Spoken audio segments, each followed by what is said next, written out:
from the blackest corners of your mind, they call, pulling you deep into shadow, twisting your senses, keeping you from sleep.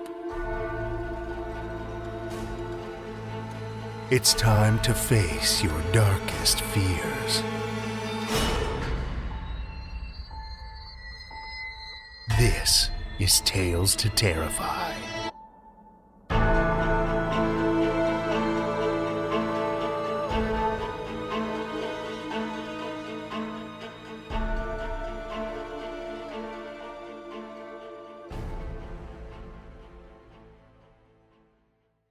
Good evening, children of the night, and welcome to week 3 of Women in Horror Month.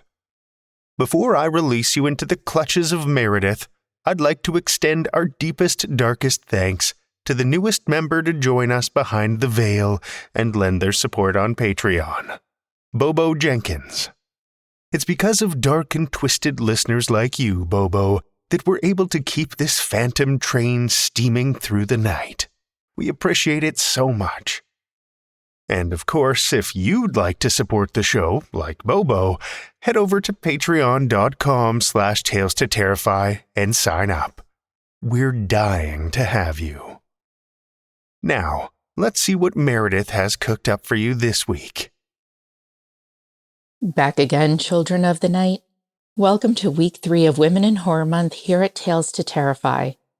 This year, I have the pleasure of introducing you to 4 lovely ladies whose siren songs will lure you into dark and disturbing places. Since you're so insatiable, here's Woman in Horror number 3. Keira Reynolds, she, her, writes short stories, mostly fantasy, mostly. A trans woman and a former software developer living in Ireland, in 2024, she earned a BA in Arts and Humanities with specialisms in creative writing and classical studies from the Open University. She has had stories and 1 poem published in various magazines, anthologies, and podcasts, including Tales to Terrify, episode 676. She is assistant fantasy editor at Cosmic Roots and Eldritch Shores. She's currently working on a novelette and very occasionally posts random thoughts on her blog at KeiraReynolds.com. Keira mostly writes fantasy, but while she enjoys reading cozy fantasy, her own stories tend more to the dark and gritty side, with occasional forays into dark fantasy, sci-fi, horror, and the supernatural. Her influences include Robert E. Howard, Catherine L. Moore, and Fritz Leiber. She is aware that she really needs to find some influences who are not dead. Many of her stories are inspired by Irish mythology. She believes it is always important to highlight the achievements of women in every field, especially today as the patriarchy lashes out in what she very much hopes will prove to be its death throes. Her publication credits include Luna Station Quarterly, Andromeda Spaceways magazine, BFS Horizons, and many more. She has upcoming stories in 34 Orchard and Pulp Asylum. Thank you, Keira. Now, back to our voice of the void, Drew Sebastini. Thank you, Meredith. We'll hear from Meredith one final time next week. But until then, we've got some tales screaming for release into your ears. Our first story for the evening comes from Darlene Eliot. Darlene Eliot is a fiction writer. Her stories have appeared in Bellingham Review, Crow and Cross Keys, and Cleaver Magazine. Darlene was born in Canada and grew up in Southern California. When not writing, she enjoys hiking with her sweetheart near water, Monterey cypresses, and redwoods. Follow her on Instagram at @DElliotWriter. Children of the night, join me for Darlene Eliot's How Close Is It? First published in the Heavy Feather Review, May 2023.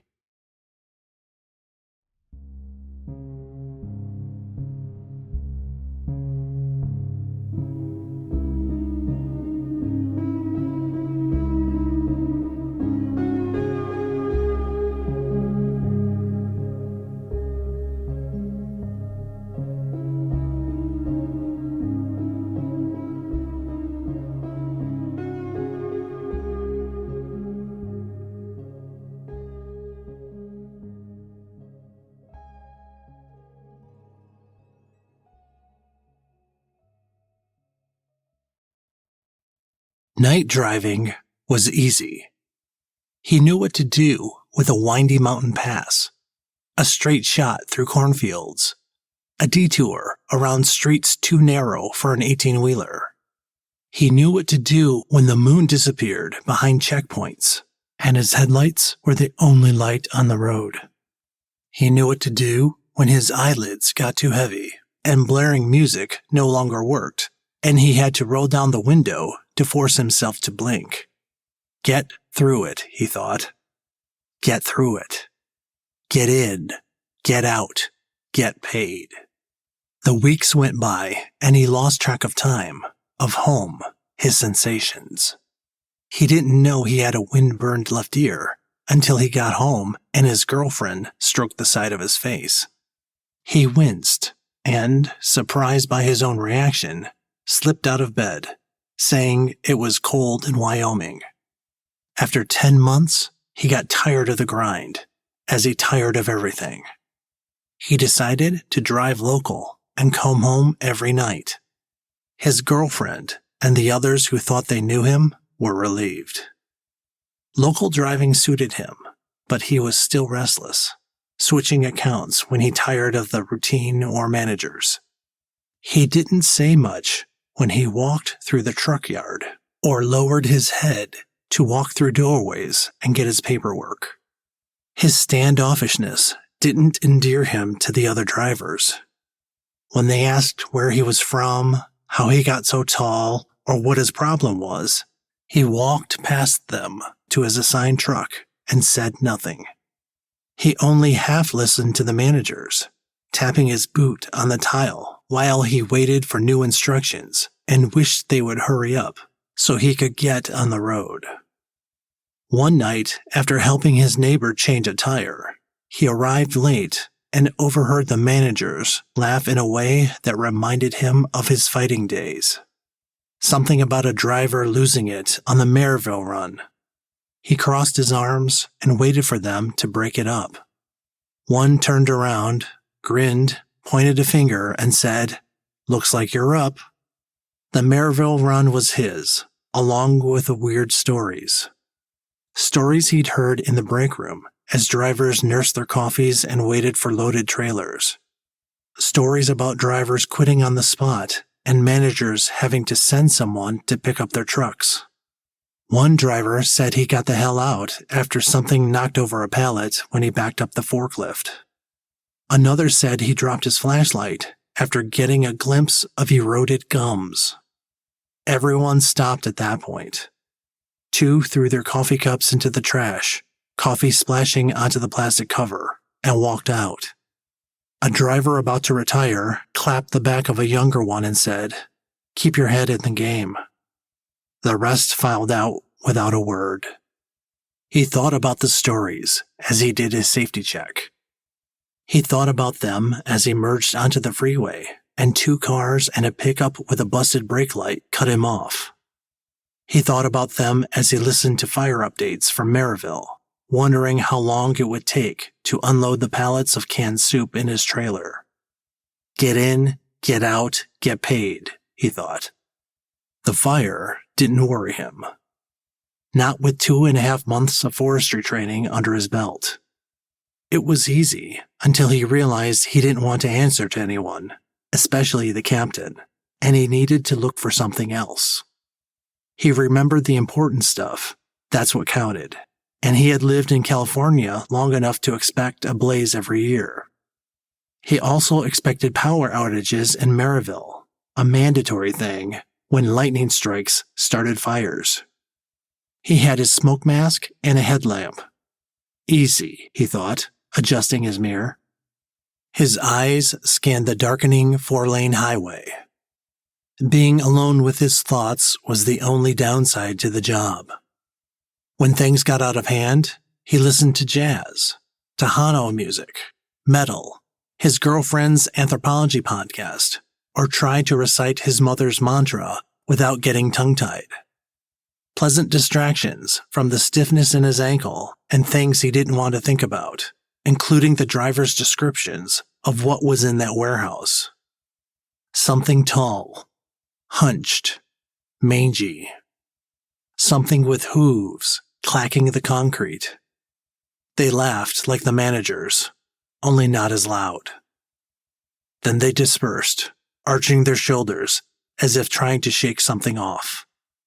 They walked away like his brothers did, after punching him in the arm or tackling him too hard when they were kids, dispersing without a sound so they wouldn't be asked about toughening him up. Being the youngest and the tallest was unfortunate. It made his brothers opportunistic instead of protective, especially when they discovered he could outbox older boys. He didn't speak to them after a fight that sent him and his 6th grade opponent to the ER, leaving him with a busted finger and threats from the 6th grader's friends.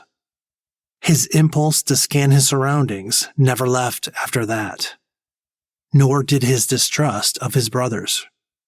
When they offered to split the proceeds from the fight and help him with his homework, he fixed his eyes on the TV and didn't move. He watched a man crawl on his belly, look through his binoculars, and heard another man say, "How close is it?" His brothers slinked away. He shot a withering look at the hallway, the same look he gave his opponents later in the ring, his instructor at the trucking school, the managers of each account he left, and the hyena who gave him the Maryville run. Ash floated in his headlight beams as he reached the city limits. He followed orange cones to the designated turnoff, and a highway patrol waved him through. The city was dark, as expected, and the ash increased as he drove past pine trees and oaks down the 2-lane road to the warehouse.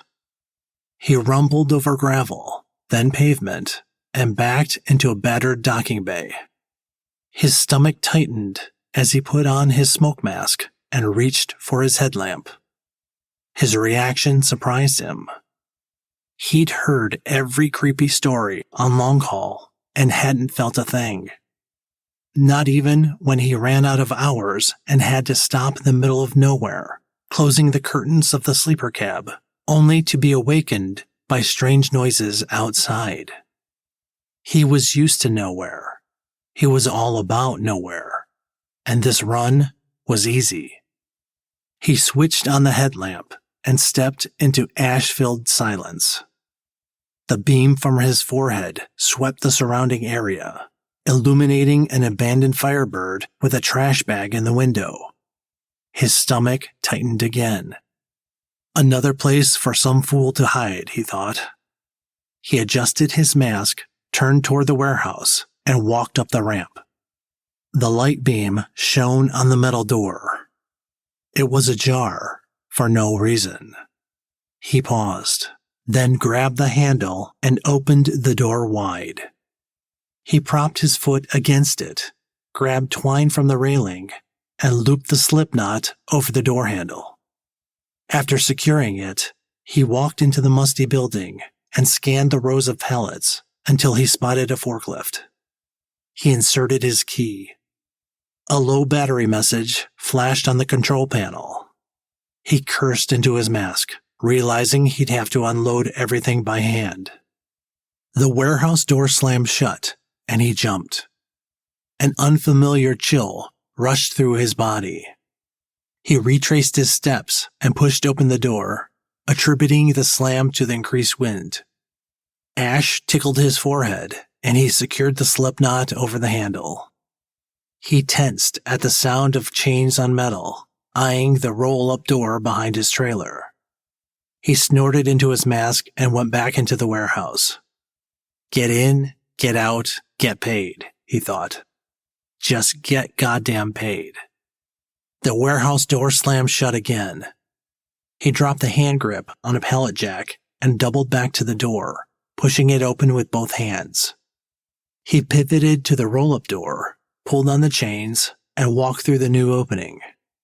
His headlamp flickered as he re-entered the building. He removed it, fiddled with the button, and replaced it, tightening the band around his forehead. Chains scraped metal again. He glanced toward the opening, eyes wide, and forced himself to breathe. In and out. Get in, Get out. He reached into his pocket, fumbling for the amulet his girlfriend gave him for the long haul. He rubbed the smooth stone and put it back in his pocket. He rubbed the back of his neck, trying to reorganize his thoughts, then felt a stinging sensation in his nostrils. Ice formed in his lungs. He heard clacking sounds on the concrete, but couldn't tell from which direction. He tried to breathe, override the coldness in his chest, the stiffness of his arms. He forced himself to turn his head and saw a lip receding from a gum line, patches of fur on a neck, a translucent eyelid pulling back, assessing what to feed on first. And everything he might have said disappeared in the dust.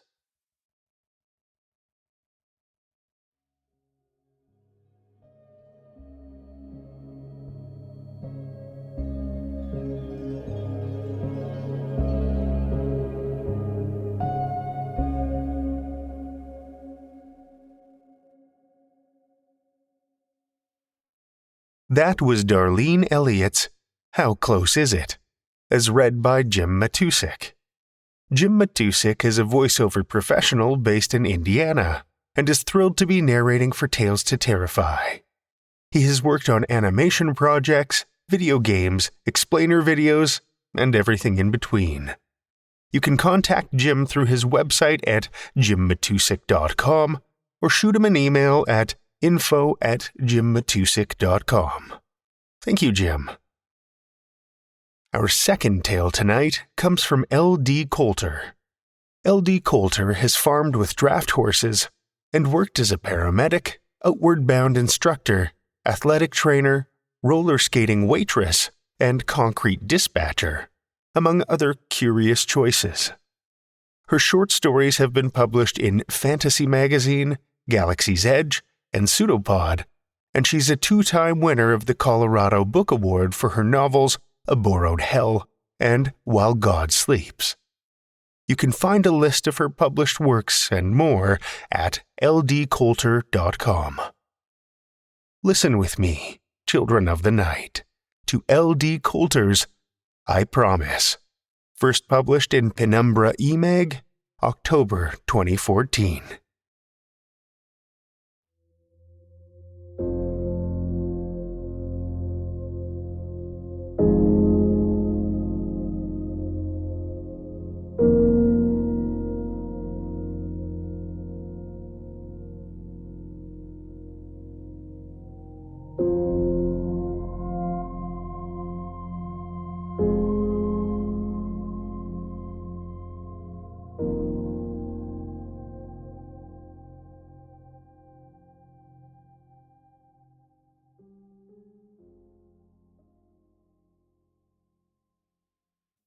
The breaking waves rumble endlessly, speaking in words I can almost understand as the tides swell and recede.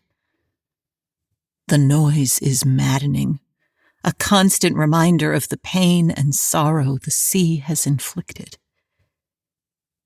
The eternal monologue emphasizes the quiet of the cottage, the absence of my husband's deep laughter, and my daughter's lisping, evolving vocabulary.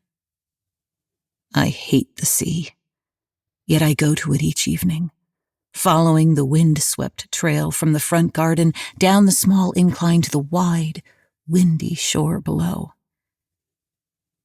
It is dusk again, and I begin my search, hunting for my family. To lose my husband is a grief that cuts like a knife, but to lose my daughter is an anguish sharper than I can bear. But bear it I must. What if they cling to life on a wooden slat from the boat? What if, even now, they make their way down the beach from some far point where the storm swept them? If only Emily hadn't begged William to take her fishing with him that day. If only he hadn't relented. At least I would have one of them still. The storm had come up suddenly, mid-morning. By dusk, its fury was spent, and they were long overdue. I walked the shore for hours that night. I called until my voice rasped, unintelligible like the wind. I searched for any sign, listened for any sound that was not the sibilant hiss of rolling waves or the moan of the stiff ocean breeze. Each night since, I have retraced my steps, from the cottage down the trail to the beach and east to the cliffs. The lighthouse sits up high, where I cannot reach it, where I cannot ask the watchman if he has seen our small fishing skiff. I turn and walk to the west, until a large jumble of boulders blocks my way. I tell myself as I search that perhaps my husband and daughter have found their way through the rough seas and home, while I am away from the cottage, that maybe they will be there, safe and dry, when I return. Desperation grips me by the time I reach the boulders, for it is the last place that I can look. I climb high on the spray-slick rocks. My balance is precarious in the gusty winds, but I lean out as far as possible. I strain to see around the boulders, wondering if their boat has dashed on the rocks just out of sight. The rock is too slick, though, and I teeter, as I do each time. The world spins. Slowly, I come back to awareness. It is dusk again. I don't remember returning to the cottage, nor do I remember the daytime. I think I hear voices, words I can almost but not quite understand. In a cruel twist, they sound like the weeping and moaning of my husband and my child, but I don't understand why they cry. I become fully aware. The cottage is silent. It is nearly dark, and a familiar panic stirs in me. I must hurry to look for them. I walk down to the sea and east, along the edge of the surf. The waves tug at the hem of my dress, as if they will pull the blue flowers patterned into the white cotton out into the deeps, taking them, as they must have taken William and Emily.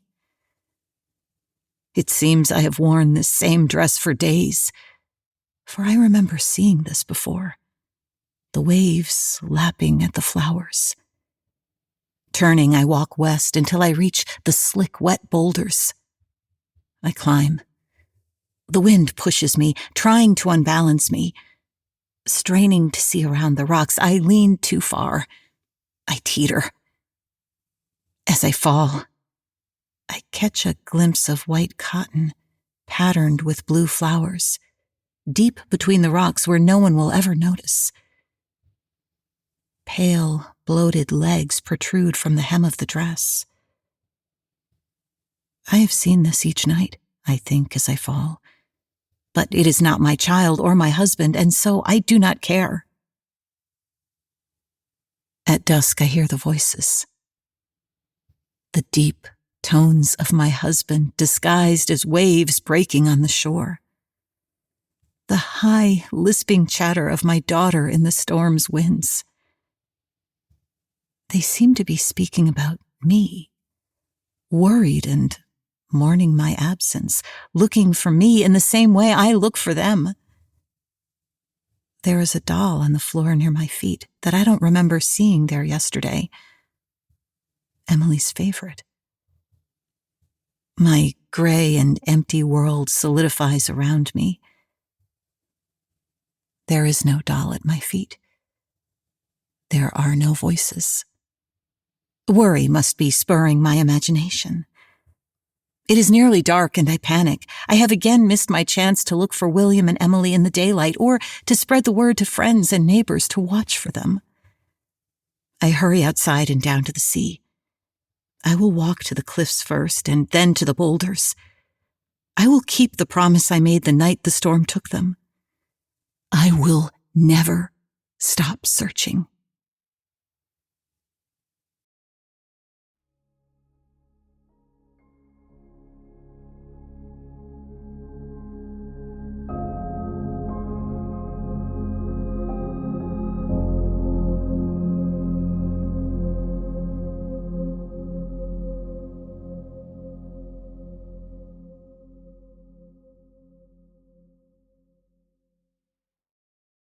That was L.D. Colter's I Promise, as read by Sara Sheckells. Sara Sheckells has been wickedly witchy for as long as she can remember. In fact, her first on-stage role was that of the Wicked Witch of the West when she was 7. A former academic-turned-audiobook narrator, Sara has recorded well over 100 titles and is an Earphone Award recipient for ensemble narration. Sara has also been listed among audiophile magazine's Voices to Know.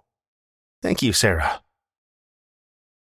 Our final tale tonight comes from Toshiya Kamei. Toshiya Kamei is a queer Asian writer who takes inspiration from fairy tales, folklore, and mythology. Her short stories have appeared in Daily Science Fiction, Galaxy's Edge, and elsewhere. Her piece, Hungry Moon, won Apex Magazine's October 2022 microfiction contest.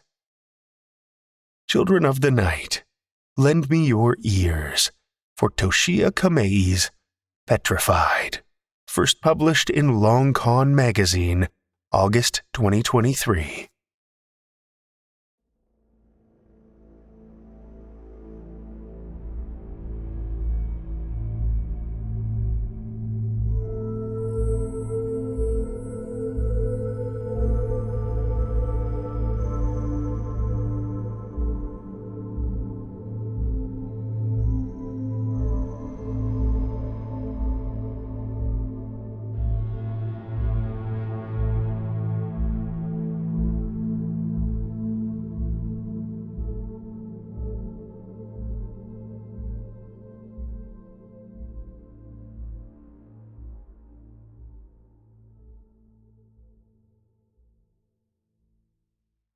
The recess bell triggers a deafening scraping of chairs and a thunder of footsteps.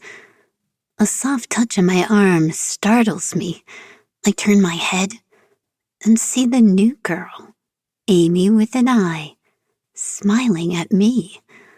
She moves her mouth, but the classroom chatter drowns out her voice. "Come again," I say. Amy leans closer. Her soapy scent wafts toward me and quickens my heart. "Why are you wearing them inside?" she asks, pointing her chin toward the dark glasses hiding my eyes. I try to say something, but no words come out. Small talk has never been my thing. Other girls avoid me like I'm a witch.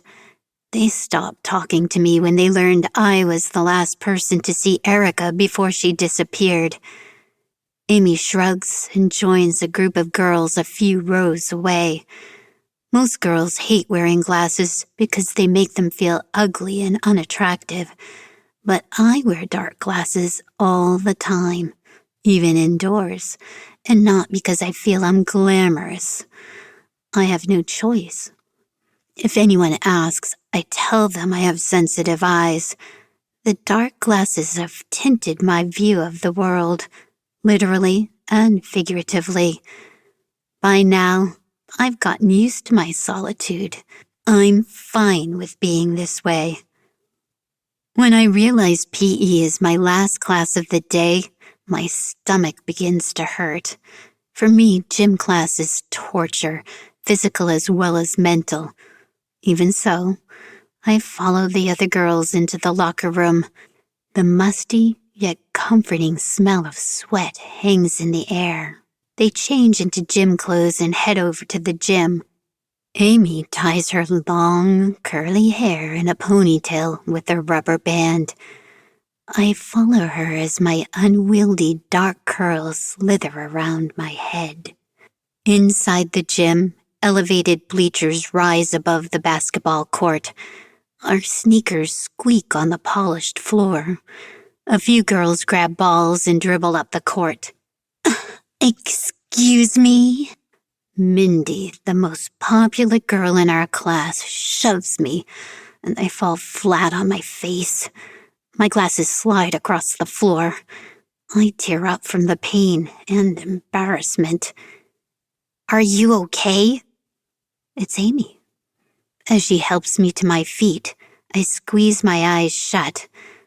Hot tears burn my cheeks. My glasses. I mumble, helpless, groping blindly in the air. I sense Amy crouch and pick up something from the floor. Here you go. She hands my glasses to me, and I put them back on while clenching my eyes shut. Did she push you? I tripped. I lie. Clumsy me. I don't want her to think I'm a complete loser. Coach Rogers finally shows up, and the girls form teams. As usual, no one picks me, but the coach says nothing. I should feel relieved. It's not like I can play, after all, but it still hurts.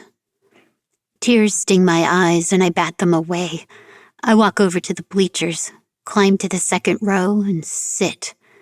Away from any stray balls, away from cheers and laughter, away from all fun. I'm alone. As the girls play, I watch Amy. I follow her every move with my eyes, savoring the way her limbs swing, how her ponytail bounces on her back. Her skin is darker than mine, but it's impossible to determine the exact tone through the dark glasses. What I wouldn't give to see her without them. She waves her hands and receives a pass. She bounces the ball a few times and shoots. The ball swishes through the net. Coach Rogers blows her whistle, signaling the end of class. The girls walk back to the locker room. When I walk inside, I see girls padding around in various states of undress. I dart my gaze around in search of Amy.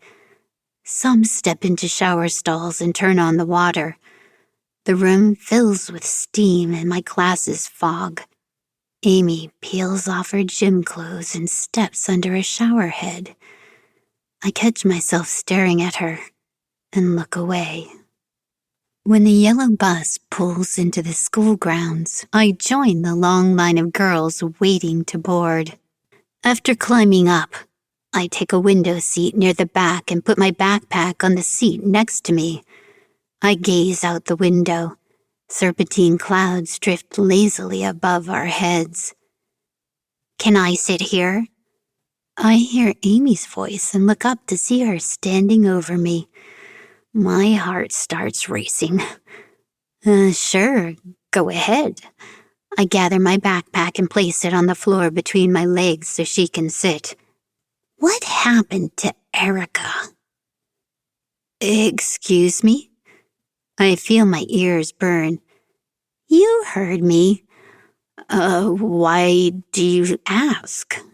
My voice trembles. Panic stirs in my stomach. Someone must have told her about Erica and me. Just curious. I remain silent. Did you have something to do with her disappearance? That's what the other girls think. I glance at her and see her smiling. I nod, picking at my cuticles. Tears brim in my eyes, blurring my vision as I swallow. I turn away as the memories of that day come flooding back. Erica reaching out and pulling the dark glasses off my face. A pair of dead brown eyes, staring blankly, frozen in perpetual fear. Just then, Amy's phone vibrates in her pocket and she answers it. Mom? I can vaguely hear an irritated female voice on the other side of the line. The bus got delayed. She rolls her eyes and sighs.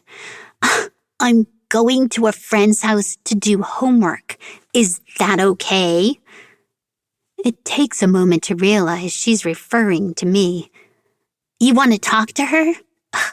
Here. She hands me her phone.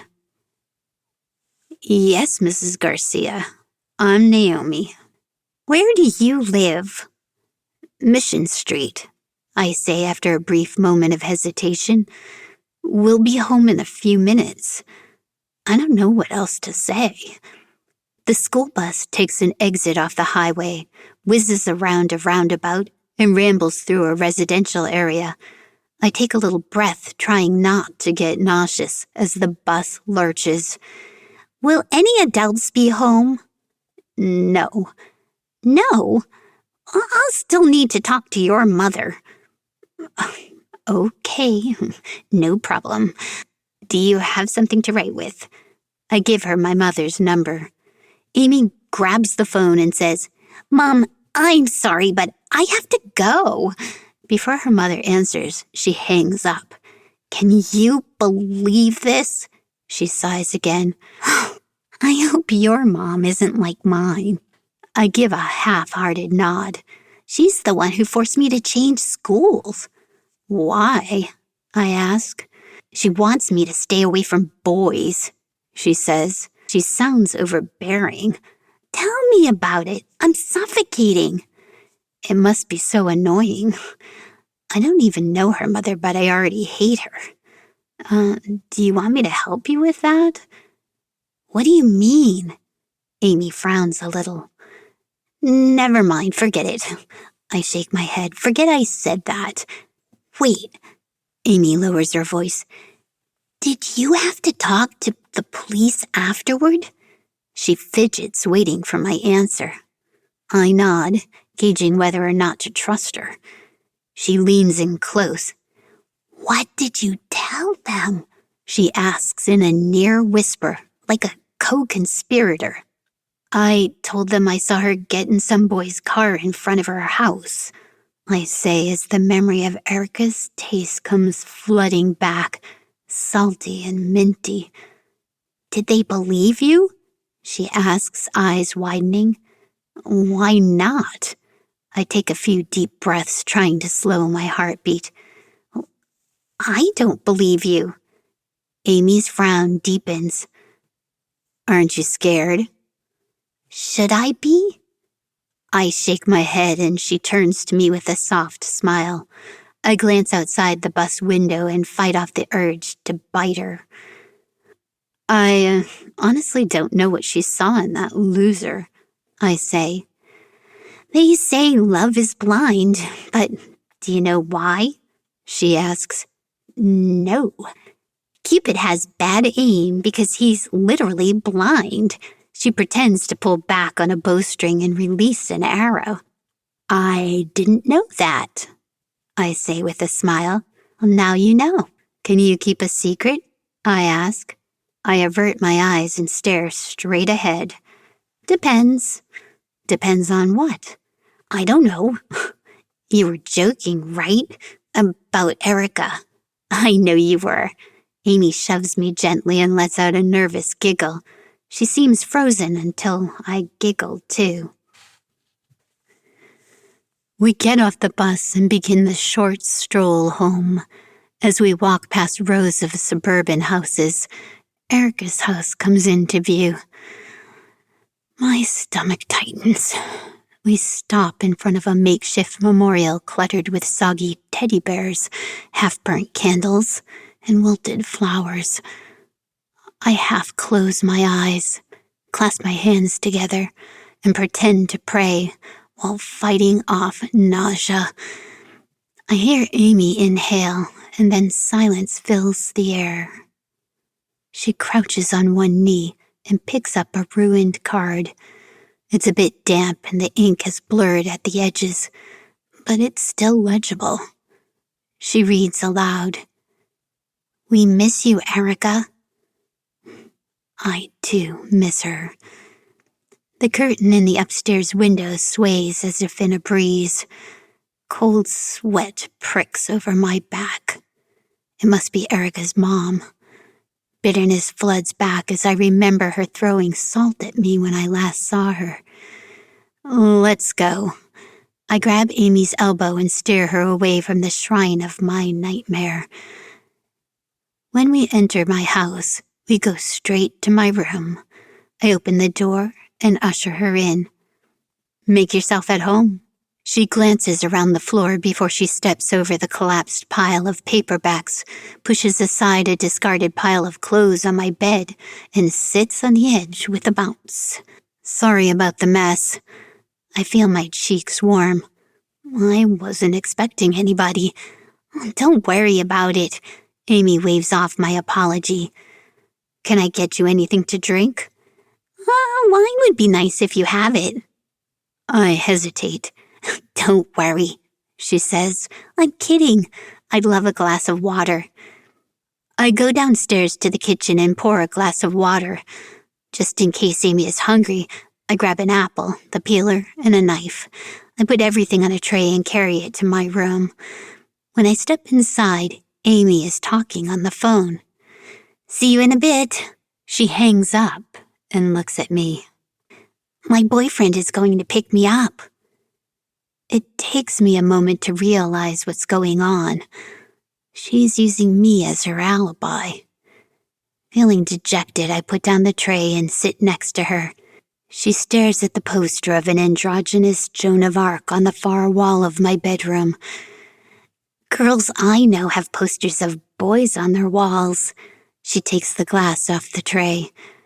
I guess I'm not like that. I grab the peeler and scrape off the skin of the apple. Do you want a slice? I ask. She shakes her head, and I stab the point of the peeler into the fruit. Have you ever had a boyfriend?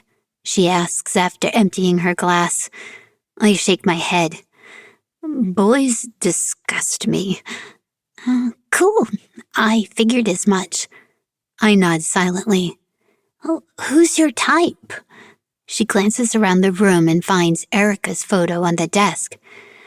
Oh, she's your type. Or she was. She stands and reaches for the photo. An irrational rage bubbles into my stomach. I feel like ripping the photo from her grasp. I think I've always been bi-curious, Amy continues.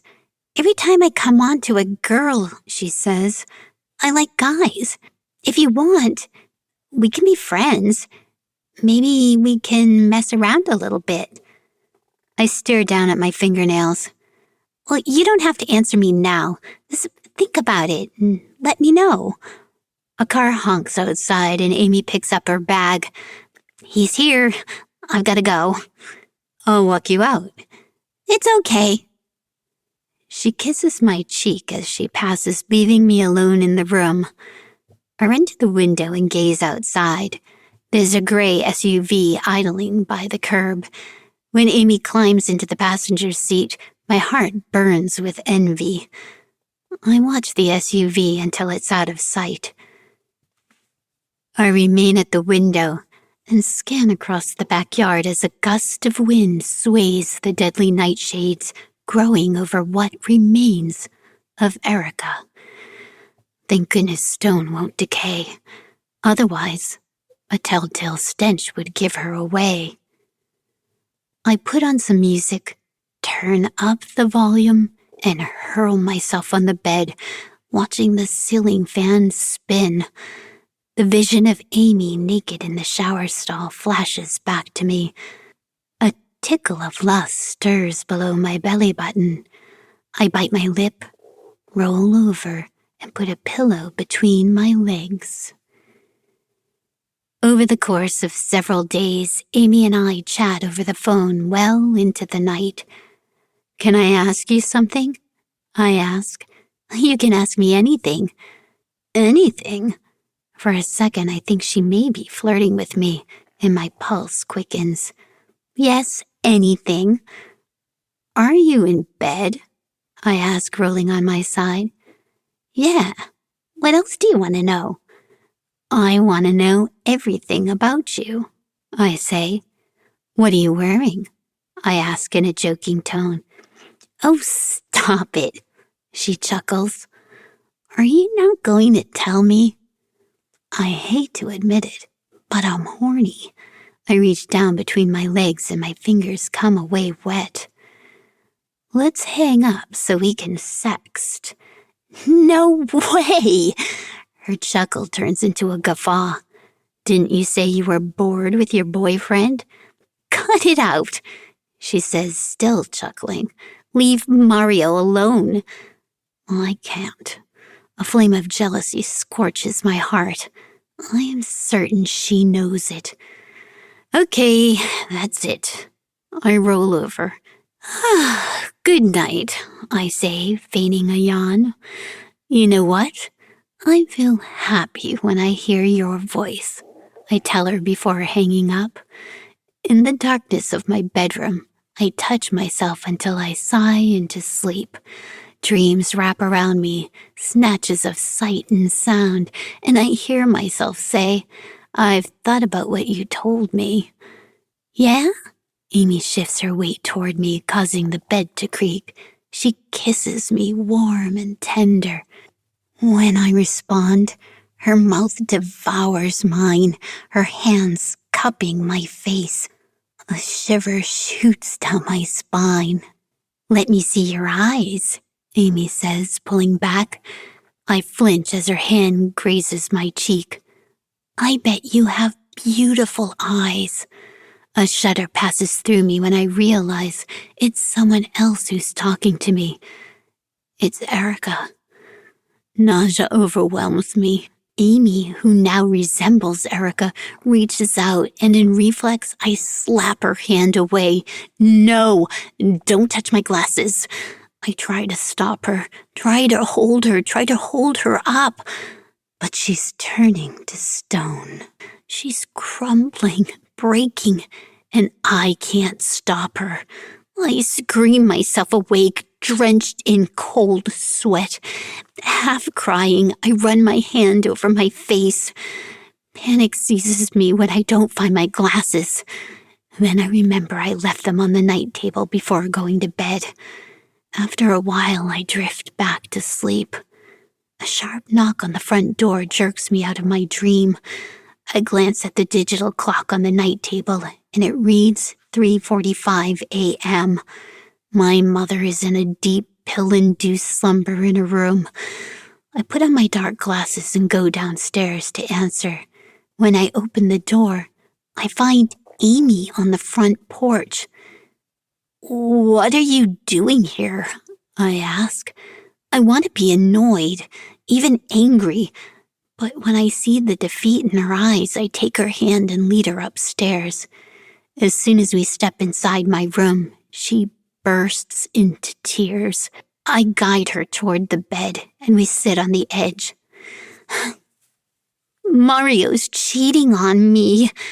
She drops her head, covers her face, and sobs into her hands. How do you know? He's been drinking. I found lipstick marks on his collar, and his shirt reeked of someone else's perfume. How cliché is that? I'm sorry. What did he tell you? He denied everything. He said some girl flirted with him, but he swore nothing happened. Do you want me to talk to him? She shakes her head. Are you sure? I don't want to see his ugly face ever again, Amy says. Remember what I said about love? You'll take good care of me, won't you, Naomi? She buries her head in my chest. I caress her hair in tender strokes, shushing her, resting my other hand on the bed cover. My fingers brush against something hard. Let me go to the bathroom, I say as I stand. I won't be long. I slip into the bathroom, pull a paper cup from the dispenser, fill it with water. I look in the mirror. I grind a few of my mother's sleeping pills into the cup and watch the powder dissolve before heading back. Here, drink this, Amy, I say, handing her the cup. It'll help calm you. I watch her swallow. My heart flutters in anticipation. Her eyelids flicker as she fights drowsiness before surrendering. She lies inert in my arms. I tighten my grip on the peeler, but I hesitate as I stare at her sleeping face. If Amy can't see me, there will be no danger of her meeting Erica's fate. If she's blind, she'll need me more than ever. she'd be mine.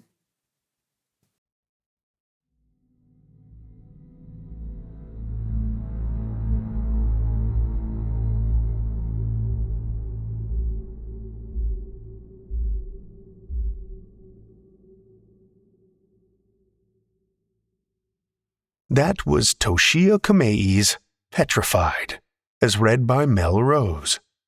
Mel has a knack for bringing scripts to life in a way that feels like chatting with an old friend. The comforting, quirky neighbor next door who always has a story to share. Thank you, Mel.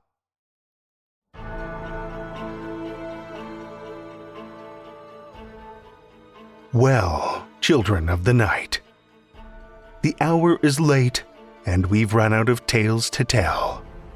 For now. Tales to Terrify is made possible by the tremendous generosity of our supporters on Patreon and PayPal. Incredible fans like Lestle Baxter, Amanda Carrillo, Amanda Gottfried, and Orion D. Hegre, whose generous support keeps these lights on and flickering ominously. If you're not a supporter, head over to patreon.com/Tales to Terrify. You'll find all kinds of perks, like ad-free episodes, bonus content, and one-of-a-kind collectibles. Every dollar goes back into this show, and we appreciate your support so much. Want another way to support the show that doesn't cost you a cent? Head over to Podchaser, Spotify, or Apple Podcasts and drop us a 5-star review. You'll not only put an unnaturally wide smile on our faces, but help new listeners discover our terrifying tales, too. You can show your love of the show out in the world with some Tales to Terrify merch. TalesToTerrify.com/merch will take you to our TeePublic store, where we've got a great collection of creepy custom and curated designs. Tales to Terrify is produced by Seth Williams, Meredith Morgenstern, Andrew Gibson, Crystal Hammond, Spencer Disparty, and myself, Drew Sebastini, with original theme by Nebulous Entertainment. Tales to Terrify is distributed under a Creative Commons Attribution, Non-Commercial, No Derivatives license. Join us again next week as we feed our hunger for vengeance with more Tales to Terrify.